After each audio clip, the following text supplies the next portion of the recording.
Dear friends and colleagues, when I was asked last night to speak on behalf of the European Jewish Congress, I completely misunderstood what it is all about, because I am not going to give you a report what's happened over the last years in Europe.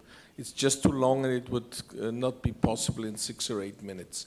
If anybody wants reports what EJC is doing, we represent 1.5 million Jews in Europe in 43 communities. Please contact me or go to the internet. We can send you reports. We have activities in all fields and areas. I'd rather concentrate on 1 or 2 topics which I would like to see being resolved or tackled in the next couple of years.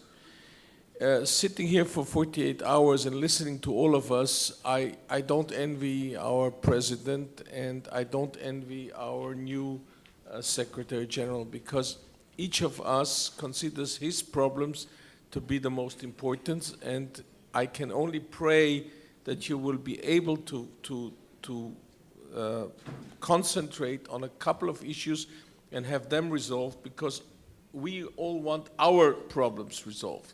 And mine is more important than yours. We speak about unity, but what I hear and listen when I sit here is a lot of jealous remarks and everybody trying to explain why his problems are more important. Nevertheless, being a European and living in Vienna, I'd like to point out on 2, 3 issues, if I may. So I was told not longer than 8 minutes. You've heard anti-Semitism. 2 types of anti-Semitism. One, the extreme right, the Nazis, the neo-Nazis, whatever you might call them. And we all heard that, according to us who live here, the best way to fight them is legislation, and legislation to be implemented in education. I've told all my colleagues who have different opinions, if you disagree, tell us what to do. But so far, the only 2 means short-term is legislation implemented, put the Nazis to jail, and the other ones will stop, and education, but we have found out that education is a long-term process, not very successful. But these are the 2 means. Then we have the anti-Semitism from the Arabs which moved to Europe over the last decade.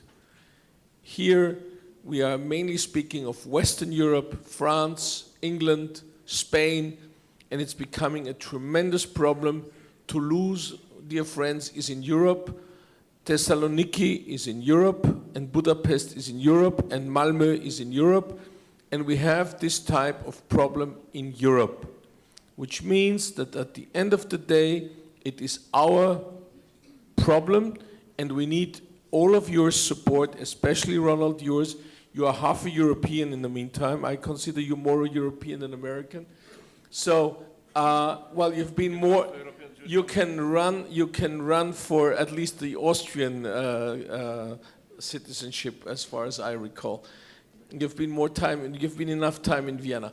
But anyway, anti-Semitism is really an issue to be fought, dealt with, and won or lost in Europe. The next large issue is BDS, Hasbara. Sorry to say, when I hear Hasbara, I always ask, which Hasbara? I haven't seen Hasbara. I've seen us in Europe, or maybe in America and in other places, in trying to make Hasbara. When I contact my counterparts in the Israel Foreign Ministry, sorry to say so, there was no Hasbara.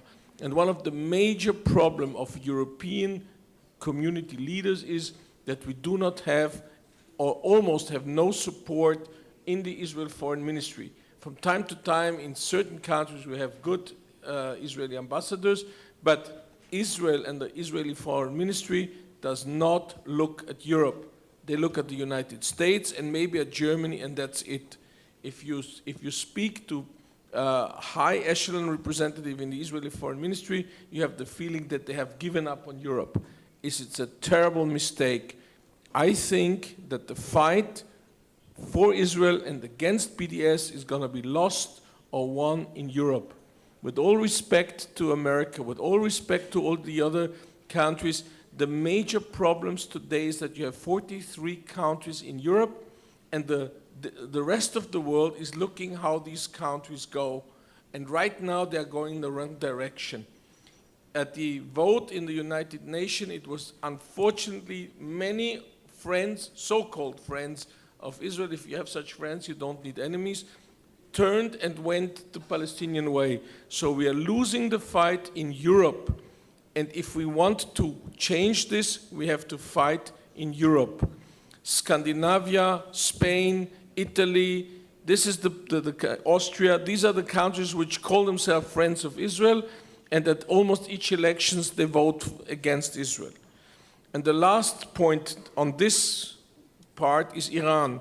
Again, look who are the companies, who are the countries which are supporting and dealing with Iran today. Look at the companies and the international companies who are trading with Iran today. It is Italian companies, Austrian companies, German companies, Dutch companies. It's not American companies. So if World Jewish Congress wants to help, we have to issue a list of these companies, and we have to say, these are the companies who are helping Iran to commit a new Holocaust. And there's no other way. It's in Europe where this battle is won or lost. I'm sorry to say we will not persuade China and India. I think we have to understand that World Jewish Congress does not have an army, and we have only a certain amount of means. We do not have the means to persuade everybody, but we have this situation where if the European companies stop to delivering service parts and mechanic parts and whatever they are delivering to the Iranians, then the sanction will finally work.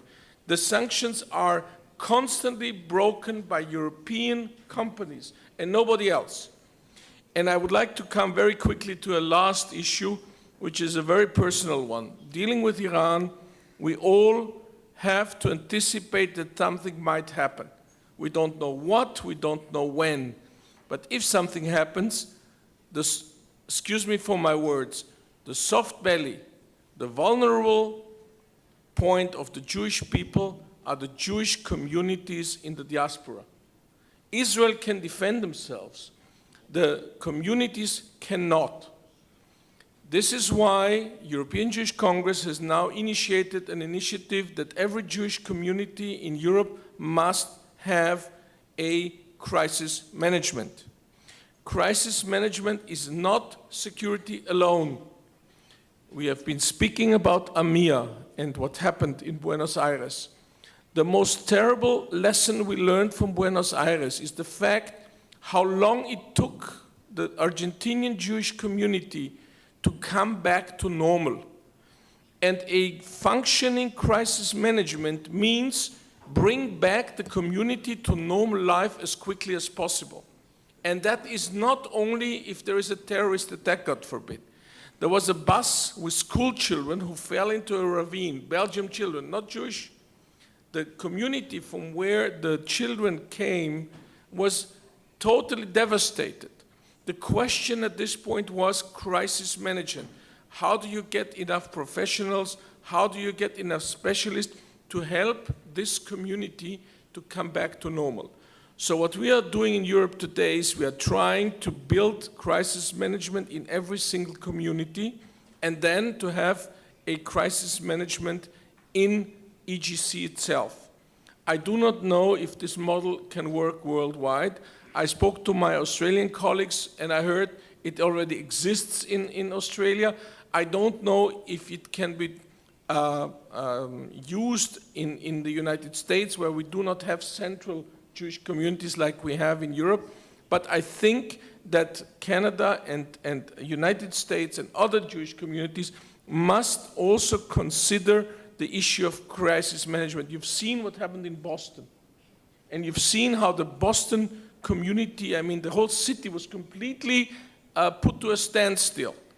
And how the different bodies and professionals in Boston helped to bring the city back to normal.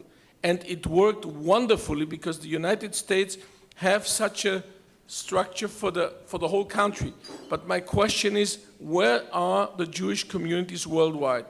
Is it necessary or not to enlarge this project of crisis management to the World Jewry or not. I'm not saying it's necessary, I'm just putting it as a question. But at the end of the day, we will have to have a person responsible in North America, a person responsible in South America, like we have a person responsible in Europe today. And I'm begging that Ronald and you, Robert, at the end of the day, with all these problems which we all have, make a decision. What are the most important issues? And let's concentrate on a couple of them, and let's not try to resolve everything at the time. If not, we're going to fail. Thank you. Thank you, Ariel.